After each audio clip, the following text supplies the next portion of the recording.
Good morning all of you. देखिए हम यहाँ पर पहली क्लास करने के बाद दूसरी क्लास पर हैं और पहली वाली क्लास में हमने 15-16 प्रश्नों को किया था, जिसमें आखिरी प्रश्न जो था उत्तर प्रदेश लेखपाल में आया हुआ प्रश्न हमने देखा था। और इसके बाद इस पूरी क्लास में सभी आए हुए प्रश्नों को ही देखेंगे। 2015 में जो एक राजस्व विभाग से रिलेटिव राजस्व लेखपाल का जो पेपर था, उस पेपर में आया हुआ प्रश्न है और यहाँ से जितने भी प्रश्न हैं सबके सब आए हुए प्रश्न यहाँ पर दे रखे हैं पूरी इस क्लास में। तो आज की इस क्लास में जरा समझ लीजिए कि फर्स्ट वाली जो क्लास थी आपने पढ़ी थी और यहाँ पर कोई भी ऐसा प्रश्न आपको नजर नहीं आएगा जो नया और अलग या कठिन लगेगा। सबके सब वही प्रश्न आएंगे जो पैटर्न हमने पहली वाली क्लास में ले रखे हैं। तो देखिए यहाँ पर पहली क्लास में जितने भी हमने पैटर्न किए थे उन पर कौन कौन से एग्जाम में, उन्हीं पर बेस्ड कौन कौन से एग्जाम में यहाँ पर प्रश्न आए हुए हैं, उन प्रश्नों को हम यहाँ पर करने वाले हैं। अगर पिछली क्लास नहीं देखी है तो डिस्क्रिप्शन बॉक्स में दिए गए लिंक से आप देख सकते हैं। चैनल पर अगर नए हैं तो चैनल को एक बार सब्सक्राइब जरूर कर लीजिए। और आज की इस क्लास का पहला प्रश्न और इस चैप्टर का 16वां प्रश्न यहाँ पर हम कर रहे हैं। देखिए क्या है प्रश्न। कोई धनराशि साधारण ब्याज पर 10 वर्षों में अपनी दोगुनी हो जाती है तो ब्याज की दर बताइए। मैंने आपको बताया था कि SI बराबर PRT अपॉन 100 भी लगाते हैं तो भी हो जाएगा, अदरवाइज इसके लिए एक और फॉर्मूला हमने दिया था आपको, R बराबर n-1 अपॉन T इंटू 100, ये भी आपको बता दिया था। खैर हम इससे कर लेते हैं। देखिए कोई धनराशि है, उस धनराशि पे दर हमें बतानी है और समय कितना है 10 वर्ष, और धनराशि कितनी हो जाती है, दोगुनी हो जाती है। यानी अगर धनराशि P है तो दोगुनी होकर के 2P हो जाएगी। इसका मतलब ब्याज यहाँ से कितना मिलेगा, P मिल जाएगा। और P से P कैंसिल करने के बाद, 0 से 0 कैंसिल करने के बाद R का मान हमें 10% मिल जाएगा। बताइए बात क्लियर हुई कि नहीं हुई? हो गई ना? एकदम बेसिक प्रश्न था, आपने पहले पढ़ रखा है इसको, उसी तरह का प्रश्न यहाँ पर आ गया। ये लेखपाल का पेपर था, लेखपाल के पेपर में आया हुआ प्रश्न था ये।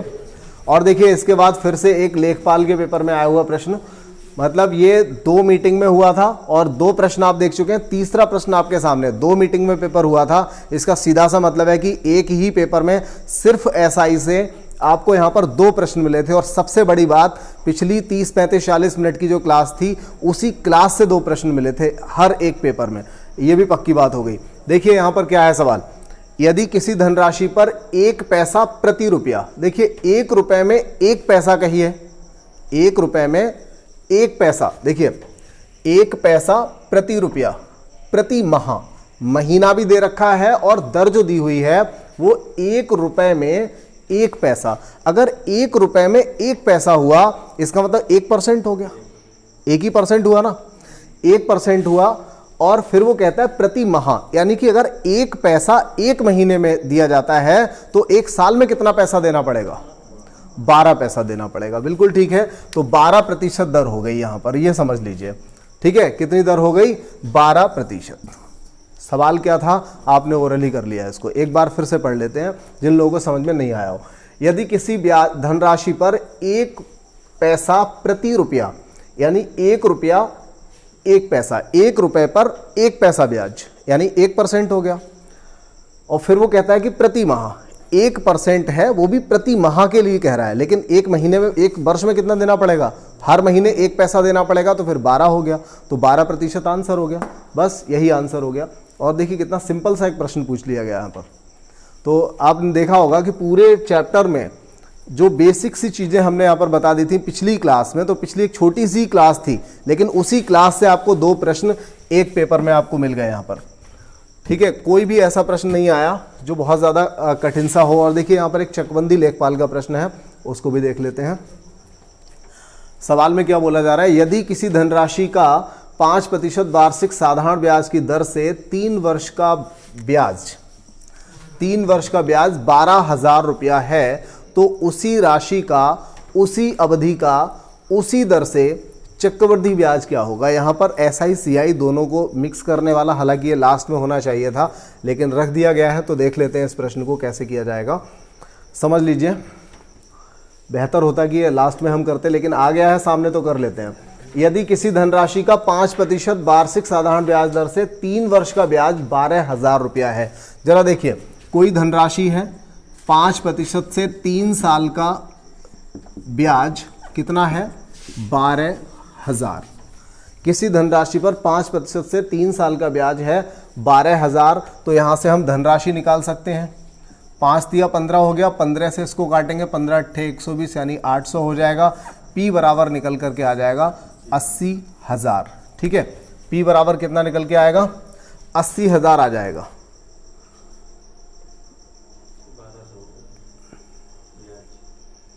हो सकता है कोई मिस्टेक रही हो, लेकिन कर लेते हैं पहले। उसी अवधि का उसी दर से चक्रवृद्धि ब्याज क्या होगा? हाँ बिल्कुल ठीक है। यहाँ पर ना 12,000 अगर हम लेते हैं तो फिर आंसर भी बहुत बड़ा सा आएगा। कोई नहीं, जो लिखा है उसको रहने दीजिए, आंसर में चेंज कर लेंगे। ठीक है, एक 0 एक्स्ट्रा आ जाएगा किसी भी आंसर में, क्योंकि 80,000 आ रहा है ना, यहाँ पर 8,000 होना चाहिए था। समझ में तो आता है। चलिए इसको चेंज कर ही लेते हैं, क्योंकि सवाल भी सेम ही आता है। जब भी आता है ये सवाल बहुत इंपॉर्टेंट है। जो संख्या यहाँ पर दी गई है ना, ये सेम संख्या रिपीट होती हैं, तो इसको 1200 मानिए। और अगर यहाँ 1200 रखते हैं तो यहाँ पर 8,000 आएगा। दोबारा देख लेते हैं। किसी धनराशि का 5% बार साधारण ब्याज दर से 3 वर्ष का ब्याज 1200 है। अगर 3 साल का ब्याज 1200 है तो धनराशि कितनी हो गई? 8,000। अब वो कहता है, अब इसके बाद आपको सीखना पड़ेगा कि चक्रवृद्धि ब्याज कैसे निकालते हैं। तो चक्रवृद्धि ब्याज के लिए फॉर्मूला होता है, बहुत ज़्यादा डिटेल में हम इसकी क्लास में ही जाएंगे जब इसकी क्लास कर रहे होंगे। तो देखिए, धनराशि निकल आई 8,000। तो ये कह रहा है उसी राशि का उसी अवधि के लिए, अवधि कितनी थी? 3 वर्ष। उसी दर से, दर कितनी थी? 5%। ब्याज कितना आएगा ये पूछा जा रहा है। तो देखिए यहाँ से 8,000, और वैसे तो बहुत सिंपल है, लोगों ने लगा दिया होगा इसका, 1261 आंसर आएगा। बहुत ही कॉमन सा है। जब आप चक्रवृद्धि ब्याज पढ़ेंगे तो ऐसे सवालों को, जो सामने मैंने टिक लगा दिया, ऐसे सवालों पे कलम नहीं चलाएंगे। ऐसे सारे सवालों की बहुत बेहतर तरीके से रिवीजन हो जाएगी। बिल्कुल भी कलम नहीं चलाना पड़ेगा। बस आपको 21 तक के क्यूब्स जरूर याद होने चाहिए, घन याद होने चाहिए। स्क्वायर और घन अगर याद होंगे तो चक्रवृद्धि ब्याज काफ़ी सिंपल लगेगा। तो देखिए यहाँ पर 8,000 हो गया, और ये देखिए 5 एकम 5, 5 दूनी 10 यानी कि 20, 1 + 1/20, तो 20 एकम 20 और 1 21/20 हो जाएगा। 20 एकम 20 और 1 21/20, और 21/20 की घात हम करेंगे 3। फिर हम इसको कैलकुलेट यहाँ पे कर लेते हैं। 8,000 21 की घात 3 कितना हो जाएगा? 9261, आपको याद होना चाहिए। 20 की घात 3 कितना हो जाएगा? 8,000। 8,000 से 8,000 गया, तो फिर धनराशि कितनी हो गई? 9261। तो अब बताइए, 8,000 धनराशि थी, अब ये धनराशि टोटल हो जाती है 9261, यानी कि 9,261 हो जाता है। तो फिर ब्याज कितना हो गया? अगर 8,000 से 9261 हो जाता है तो 1,261 रुपया क्या हो जाएगा? यहाँ पर ये ब्याज हो जाएगा। तो एक CI यहाँ पर शामिल हो गया था हालांकि, लेकिन बहुत अच्छा प्रश्न था। आया हुआ प्रश्न है चकबंदी लेखपाल में, एक बेहतरीन प्रश्न था, बहुत ही बढ़िया। अब देखिए, अगर हमें दर पता होती है ना, तो इसका एक और भी मेथड था जहां पर हम निकाल सकते थे इसको। एक दूसरा मेथड भी है इसका जिससे निकाल सकते थे, लेकिन वो जो भी मेथड होंगे ना, इनसे रिलेटिव, जो CI से रिलेटिव होंगे, उनकी बात हम अगली क्लास में ही करेंगे। यहाँ पर एक प्रश्न अगर आ गया था तो उसको हमने निपटा लिया, लेकिन ध्यान रखना है PDF में, यहाँ पर ध्यान रखना पड़ेगा कि ये 1200 था। ठीक है, अगला प्रश्न ले लेते हैं। देखिए, रेलवे NTPC में आया हुआ प्रश्न है।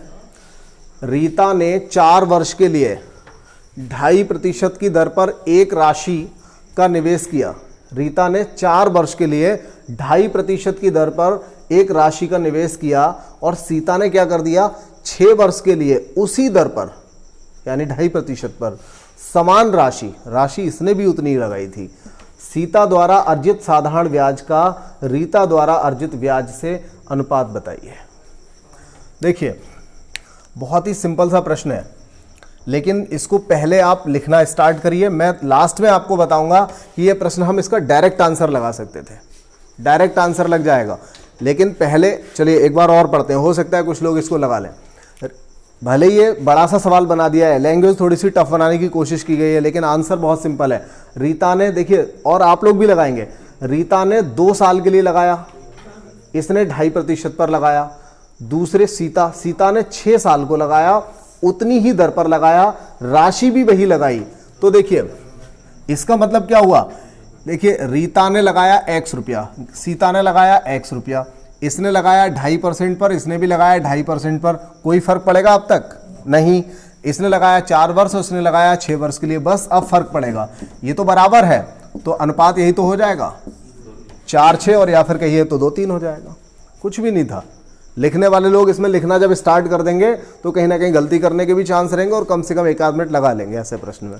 लेकिन थोड़ा सा समझने वाली बात है कि जब दोनों ने राशि बराबर लगाई है, दर बराबर लगाई है, तो जो ब्याज का अंतर आएगा वो इनके सिर्फ समय की वजह से ही तो आएगा। एक ने 4 वर्ष और एक ने 6 वर्ष के लिए लगाया, तो दोनों का अनुपात 4 और 6 के अनुपात में आ जाएगा। 4-6 को हम 2-3 लिख देंगे, 2 से काटने के बाद 2 दूनी 2 तिया 6। ठीक है, बात क्लियर हो गई। बस एक चीज यहां पर, हमारी लास्ट जो क्लास होती है हमेशा उस क्लास में यही चीज बताई जाती है कि आप प्रश्न का एक लेवल देखिए यहां पर कि प्रश्न को किस तरीके से रखा गया है, उसका बस लेवल आपको समझना है। तो देखिए, किस प्रतिशत वार्षिक ब्याज की दर से कोई धन 8 वर्ष में 2 गुना हो जाएगा। किस प्रतिशत मतलब दर पूछी हुई है, कितने प्रतिशत वार्षिक साधारण ब्याज दर से कोई धनराशि 8 साल में दुगनी हो जाएगी। तो ऐसा प्रश्न भी हमने कर रखा है। ठीक है, फिर भी धनराशि P थी मान लीजिए, और वो धनराशि कितनी दर से 8 साल में दुगनी हो जाएगी, मतलब धन भी P और ब्याज भी P लग जाएगा इस कंडीशन में। तो क्या होगा, 100 इधर चला जाएगा और 8 बटे में 8 से काट लेंगे, ये आंसर हो गया। कोई नई बात सीखने को मिल रही है? पहली क्लास में जो कुछ पढ़ा था बस वही है, संख्याएं बदल जाएंगी, लेकिन यूपी SSSC 2016 का जो कंबाइंड एग्जाम एक हुआ था उस एग्जाम में आया हुआ प्रश्न है। कोई भी प्रश्न आपको ऐसा नहीं मिलेगा जहां पर आप अटक जाएं। NTPC ये एक रेलवे की फितरत सी रहती है हमेशा कि रेलवे में जब भी प्रश्न दिया जाता है, ये यहाँ पर इंटू यहाँ आएगा, ये उठ के इधर चला आया। देखिए, रेलवे की हमेशा एक फितरत रहती है कि वो सवाल को ना थोड़ा सा दिखने में कठिन बनाता है। हमेशा रेलवे में ऐसा होता है कि दिखने में थोड़ा अजीब सा लगेगा, XY लगा दिया तो ऐसा लगता है पता नहीं सवाल में क्या इसमें डाल दिया है, लेकिन होता कुछ नहीं है। एक मूलधन का 22% की दर से Y वर्ष, कोई मूलधन मान लीजिए P है, 22% की दर से Y वर्ष का साधारण ब्याज जो होता है वो 22 होता है। तो P का मान बताइए, 22 से 22 कट जाएगा, P का मान क्या आ जाएगा 100, और ये वाला 22 कहाँ जाएगा बटे में, भाई P यहाँ है, 100 इधर जाएगा, ये वाला 22 इधर, 100 बटे 22 आपका आंसर हो गया। किधर गया, ये लो, NTPC 2016 में आया हुआ है। मैंने आपको बता दिया NTPC का जब भी प्रश्न देखेंगे, आपने पिछला प्रश्न भी देखा होगा जिसमें 2-3 आंसर आया था, अनुपात निकल करके आया था। तो हर प्रश्न को NTPC मतलब रेलवे जो है ना, हमेशा रेलवे कुछ इस तरह का प्रश्न बनाने की कोशिश करता है, दिखने में कठिन लगता है, होता कुछ भी नहीं, खोदा पहाड़ निकली चुईया, वही वाली बात हो जाती है। 22वां प्रश्न देख लें।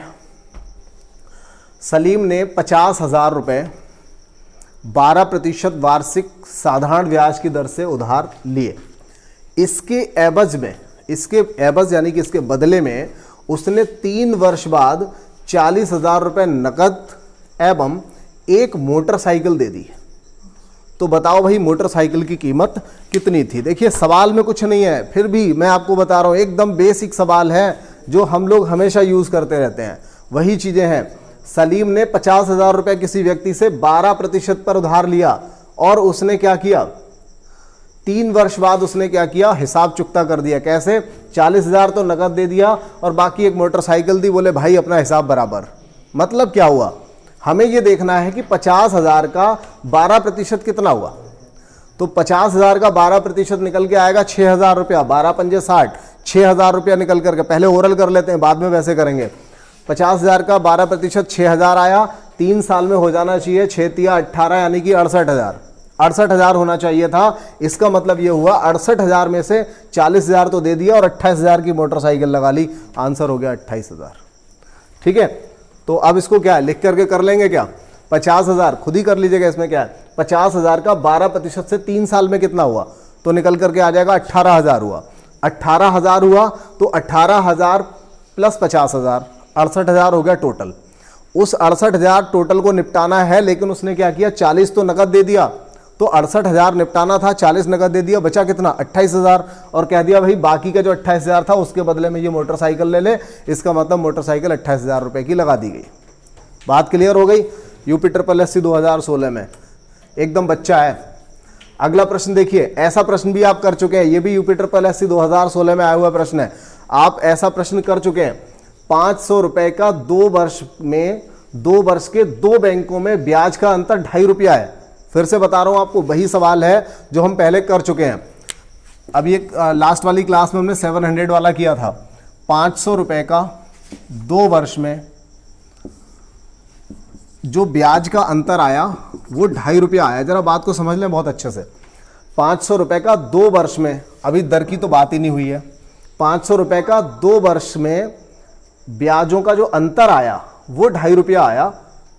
ठीक है, अब देखिए, अगर हमने 500 रुपया 2 बैंक में जमा किया, मैंने एग्जाम्पल भी बताया था आपको पिछली वाली क्लास में, 500 रुपया अगर हमने 2 बैंकों में जमा किया और दोनों में ही 2 साल के लिए जमा किया, तो कायदे में ब्याज का अंतर तो होना ही नहीं चाहिए, अगर ब्याज की दर समान है तो। लेकिन अगर ब्याज की दर में कोई भी अंतर है तो उस अंतर की वजह से ही तो 2.5 रुपए का अंतर आया है, उस अंतर की वजह से ही तो 2.5 रुपए का अंतर आया है। अगर हम यहां पर ब्याज की जगह पे ब्याज का अंतर लगाते हैं तो आर का मान जो निकालोगे वो दरों का अंतर ही निकल करके आएगा 100%। बस कुछ नहीं करना, सीधे सॉल्व कर देना है। 5 दूनी 10, यानी 5 दूनी 10 हो गया, 10 से इधर भाग लगाएंगे तो 0.25 रह जाएगा। बात मेरी समझ में आ रही होगी। आर बराबर 0.25%। क्लियर हो गई? अब देख लीजिए, आप लेवल को समझिए। मैंने स्टार्टिंग से ही आपको बोला था कि पूरी क्लास में आप क्या पढ़ने वाले हो, यहाँ पर कोई भी ऐसी चीज़ नहीं आएगी जो आपका प्रश्न अटका दे। ठीक है, उत्तर प्रदेश पुलिस 2018, बहुत लोग इसके दीवाने होते हैं, अगली इस भर्ती पे बहुत लोगों की नज़र होती है। देखिए यहाँ पर क्या आया था, 990 रुपये पर 5 वर्षों में 16% वार्षिक ब्याज दर से सामान्य ब्याज यानी कि साधारण ब्याज कितना होगा। तो देखिए 990 रुपये पर 5 वर्षों में 16% से ब्याज कितना आएगा। 1 0 से 0 हटा लो, 5 दूनी 10 हटा लो, 2 अट्ठे 16, 8 ने 72 का 2, आंसर ये है। ठीक है भाई, मल्टीप्लाई करेंगे लास्ट में 2 आएगा, 2 एक ही में आ रहा है, 792 ही आएगा 100%। क्लियर हो गई बात? इसके साथ साथ एक चीज़ और भी क्लियर हो रही होगी कि आप जितना पढ़ रहे हो वो सब सॉलिड ही पढ़ रहे हो, कोई भी ऐसी चीज़ नहीं आने वाली जो आपको अटकाए। फिर से एक सवाल और आ गया, देखिए 2018 उत्तर प्रदेश पुलिस, क्योंकि इसमें 6 पेपर हो गए थे इस भर्ती के, टोटल 6 पेपर हुए थे 2018 वाली भर्ती के। 2 दिन दो मीटिंग में, और एक जब कैंसिल हुआ था तब भी हो गए थे 2 पेपर, तो 6 पेपर हुए थे। बहुत सारे प्रश्न मिल सकते हैं इसके देखने को। देखिए क्या है, 4% प्रतिवर्ष की दर से साधारण ब्याज पर 5 वर्ष में 3750 का निवेश किया गया, तो ब्याज कितना मिलेगा। सवाल को समझिए, 4% दर है, 5 वर्ष के लिए 3750 का निवेश किया गया, यानी कि मूलधन कितना था, 3750 इन्वेस्ट किया था, तो 3750 4% से 5 साल में ब्याज पूछ रहा है कितना आएगा। ये लो भाई, आंसर हो गया 5 दूनी 10, 2 दूनी 4, इन दोनों का मल्टीप्लाई कर लेंगे 750, ये आंसर हो गया। अच्छा लग रहा है ना? अच्छा नहीं लग रहा? अच्छा लग रहा है। हाँ, चलो अगला प्रश्न। 8% की वार्षिक ब्याज दर पर 5 वर्ष में 1980 का ब्याज मिला। 5 वर्ष में 1980 पे ब्याज कितना हो जाएगा। पिछला सवाल और ये सवाल, दोनों में क्या अंतर है? सेम सवाल है ना, 2018 में आया हुआ है, मॉर्निंग इवनिंग की शिफ्ट में। बस ऐसे ही प्रश्न आए थे। 1980 रुपए पर 8% से 5 साल का ब्याज कितना आएगा। 1 0 से 1 0, 5 दूनी 10। देखो कैलकुलेशन भी सेम है, कोई नाराजगी नहीं किसी बच्चे की, एक जैसे सवाल। 2 चौका 8, 4 से इसका गुणा कर दिया तो हो जाएगा 4, यानी कि 792। ये लो, और तो और आंसर तक सेम निकल के आ रहे हैं कुछ, कोई बच्चा नाराज ना हो जाए, इसलिए बहुत ही बढ़िया पेपर बनाया हुआ था। तो देखिए यहाँ पर जितने भी प्रश्न थे वो आपने यहाँ देखे होंगे। इसके अलावा सीआई और जो दोनों के कॉमन क्वेश्चंस रहेंगे, उन सभी कॉमन क्वेश्चंस को हम लेंगे अगली जो हमारी क्लास रहेगी, मतलब सीआई वाली क्लास, और सीआई के लास्ट वाली जो एक क्लास रहेगी वो काफ़ी इंपॉर्टेंट होगी, क्योंकि उसमें सारे के सारे कॉमन क्वेश्चंस को हम लेंगे। ठीक है, तो तब तक आप अच्छे से तैयारी करिए। धन्यवाद।